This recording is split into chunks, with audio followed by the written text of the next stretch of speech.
Om Swastiastu. Pengetahuan apapun yang dipelajari manusia bertujuan untuk mencari kebahagiaan. Kebahagiaan ini kadang diterjemahkan dalam berbagai hal seperti memasak makanan yang enak, membuat rumah yang nyaman, menjadi sehat dan bugar, berkumpul bersama sanak keluarga, naik pangkat, bertita-yatra bersama-sama, membangun tempat tinggal di planet Mars, menciptakan mesin waktu, dan banyak lagi. Singkatnya, semua kegiatan itu bertujuan untuk mencari kebahagiaan.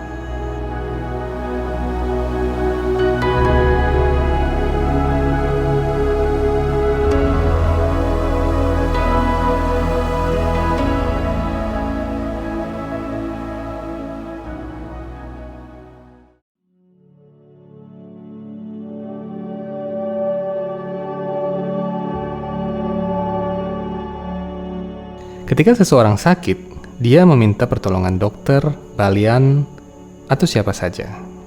Dokter akan memberinya obat dan berangsur-angsur kondisi badannya membaik dan dia menjadi bahagia.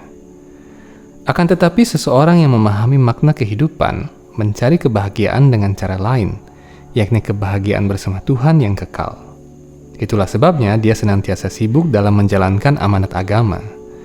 Ketika dia sakit, dia berdoa kepada Tuhan, dan ketika dia sehat, dia bersyukur dan kembali sibuk dalam kegiatan-kegiatan yang berdasarkan dengan Dharma. Mungkin orang kebanyakan berpikir, apakah dengan cara berdoa kepada Tuhan penyakit akan disembuhkan? Jika direnungkan sesaat, badan ini memang rapuh. Sesehat apapun seseorang, dia pasti akan mati suatu saat nanti. Masalah hidup yang sesungguhnya adalah kemana roh seseorang akan pergi setelah kematian. Inilah yang sesungguhnya menjadi pokok permasalahan dalam hidup manusia. Ketika seseorang mulai memahami tentang permasalahan yang sesungguhnya ini, dia akan mulai merasakan kebahagiaan dan kedamaian yang lebih daripada kebahagiaan yang didapatkan dari hal-hal materi. Jika seseorang bersembahyang kepada Tuhan dan berbakti kepadanya, mungkin badannya tidak disembuhkan, namun dia dijamin dibebaskan dari dosa. Badan kasar pasti rusak suatu saat nanti. Tinggal menunggu waktu saja. Namun sang roh atau atma tetaplah ada. Inilah tujuan sesungguhnya dari pelajaran agama. Yang patut diselamatkan sesungguhnya adalah roh atau atma ini, agar atma tidak jatuh ke dalam kegelapan neraka dan tidak lahir kembali dalam jenis-jenis kehidupan yang penuh penderitaan. Jadi orang-orang yang menekuni jalan menuju Tuhan dalam bakti, mungkin hidupnya masih penuh derita.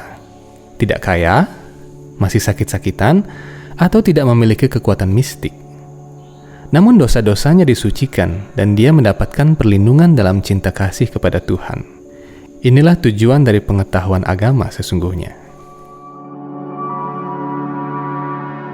Menempuh jalan rohani memang bertujuan menyelamatkan atma dari kegelapan. Namun atma memiliki kendaraan, yaitu badan kasar ini. Kendaraan berupa badan kasar ini dikendalikan oleh pikiran, dan pikiran dikendalikan oleh kecerdasan. Kecerdasan yang tercerahkan dalam kesadaran rohani akan membawa badan ini demi tujuan-tujuan rohani. Kecerdasan inilah yang membedakan antara manusia dan binatang. Badan hanyalah kendaraan roh untuk mencapai tujuannya, yaitu kembali kepada Tuhan. Tanpa badan kasar atau stula sarira pun, sang roh tetap dapat berbakti kepada Tuhan. Namun dalam keadaan terikat di alam material ini, roh atau atma memerlukan kendaraan badan. Perlahan-lahan ketika keinsafannya tumbuh dan mekar, sang atma akan kembali kepada Tuhan dan berbakti dalam badan rohaninya yang asli. Oleh sebab itu, kegiatan makan pun sesungguhnya harus dapat meningkatkan kesadaran rohani atma. Dalam kitab suci Weda, ada 2 tujuan makan.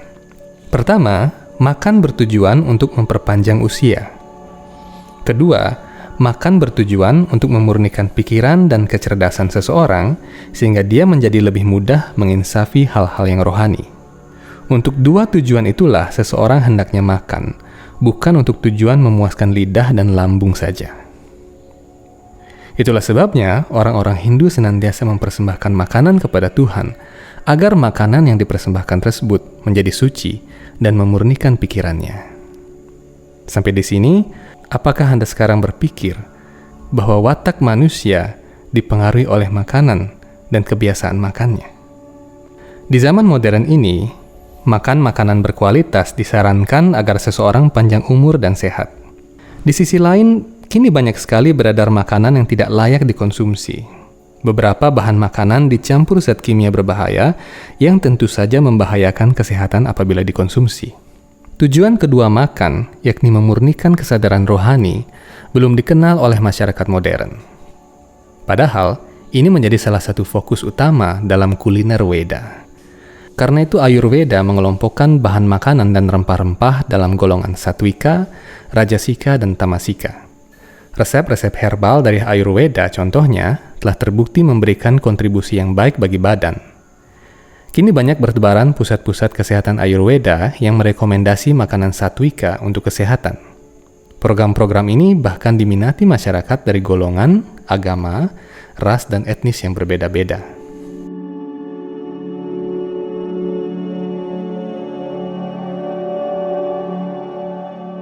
Berdasarkan kemampuannya untuk memurnikan pikiran dan kecerdasan seseorang, makanan dikelompokkan menjadi 3 jenis, yakni Satwika, Rajasika, dan Tamasika. Ketiga jenis makanan ini, sebagaimana disabdakan oleh Tuhan Sri Krishna dalam Veda Bhagavad Gita, dimaksudkan untuk orang-orang yang berbeda. Orang yang satwam atau orang yang ingin hidup rohani dan menekuni ajaran spiritual dianjurkan memakan makanan satwam atau satwika. Makanan satwika adalah makanan yang diperoleh tidak dengan jalan himsa karma atau pembunuhan. Bagaimana makanan diperoleh juga mempengaruhi kualitas makanan itu. Walaupun sayur-sayuran tergolong satwam, apabila sayuran itu didapat dengan cara mencuri atau merampas hak orang lain, kualitasnya menjadi tamas. Makanan yang didapat dengan jalan himsa karma atau pembunuhan dan cara-cara yang keji pasti mengandung kualitas sifat kekerasan dan kecemasan, yakni rajas dan tamas di dalamnya, sehingga kurang baik dimakan bagi mereka yang menginginkan kemajuan spiritual. Hendaknya jangan disalahartikan bahwa ketika seseorang mulai makanan-makanan satwam, dia seharusnya menjadi orang sabar, pengasih, lembut, dan tenang. Terkadang orang yang memakan makanan satwam, namun gaya bicaranya tegas dan keras, malah dipermasalahkan. Ini adalah paham yang keliru. Keras atau tidaknya watak seseorang tidak dipengaruhi oleh makanannya saja. Kemajuan spiritual tidak hanya dilihat dari gaya bicara atau sifat seseorang. Seseorang yang spiritual bisa saja tegas, namun ketegasannya digunakan untuk mendidik anak-anak atau bawahannya agar senantiasa bertugas dengan baik. Maksud makanan satwam, rajas, dan tamas adalah kemampuan makanan itu untuk menjernihkan pikiran dan kecerdasan seseorang sehingga memudahkannya memahami pengetahuan rohani. Seseorang bisa marah, namun pikirannya tetap pada jalur demi tujuan yang baik. Ada orang lain yang marah dan pikirannya terbawa arus, sehingga dia kalap. Sifat marah keduanya tentu berbeda. Karena Weda menganjurkan agar setiap manusia mengambil jalan rohani, Weda juga merekomendasikan makanan satwam. Makanan satwam ini layak dipersembahkan kepada Tuhan dan diterima sebagai lungsuran atau prasadam yang dapat membuat jaringan halus di otak.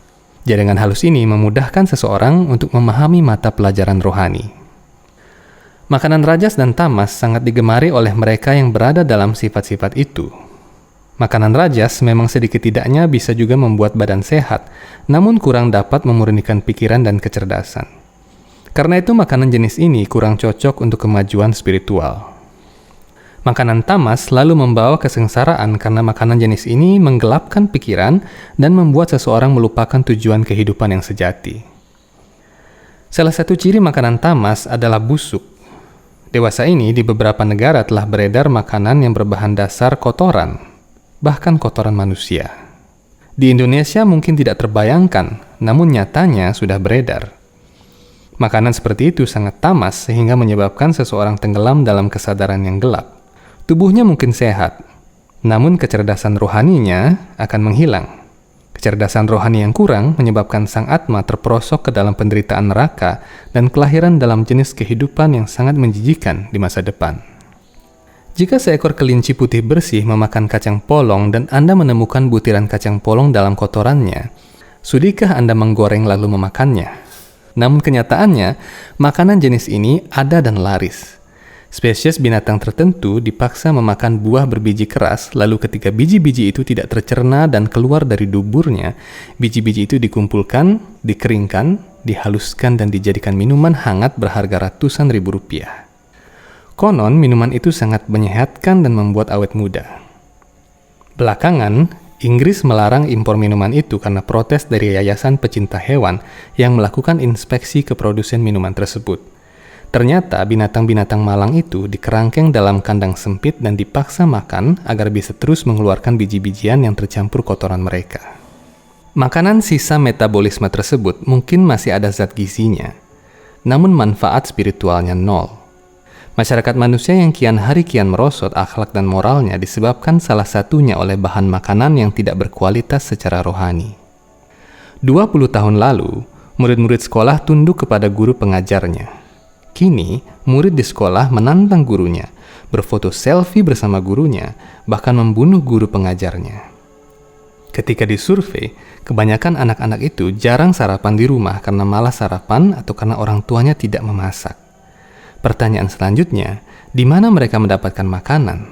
Bagaimana kualitas makanannya? Siapa yang memasak makanan itu? Dari mana dia mendapatkan bahannya? Kesimpulannya, jenis makanan tertentu diminati oleh orang-orang dengan sifat dan tujuan berbeda. Orang yang ingin maju rohani akan mempraktikkan ahimsa atau hidup tanpa kekerasan. Mereka memilih makanan satwam. Sedangkan orang yang ingin maju dalam siaran ekstrim di TV bisa saja memakan batu dan minum minyak tanah. Makanan yang berbeda membawa hasil yang berbeda. Makanan juga bisa meningkatkan kejernihan pikiran dan kecerdasan seseorang dari kegelapan menuju sifat yang terang. Semoga video ini bermanfaat untuk Anda dalam memilih makanan Anda sehari-hari. Semoga dengan video ini kita bisa memilih jenis makanan kita dan menjadi umat Hindu yang senantiasa meningkatkan sraddha dan bakti kita. Sampai jumpa dalam video-video Hindu Times channel selanjutnya. Om Santi Santi Santi Om.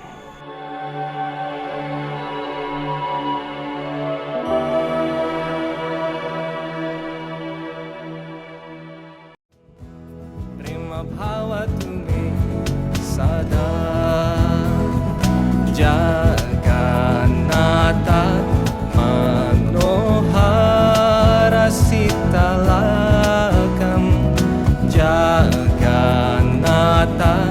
Namami Radhikadhikam Jayadinenate Bhagavan Prema Madhura Dipater Jaya Jagannatha Bhagavan Prema Bhavatu me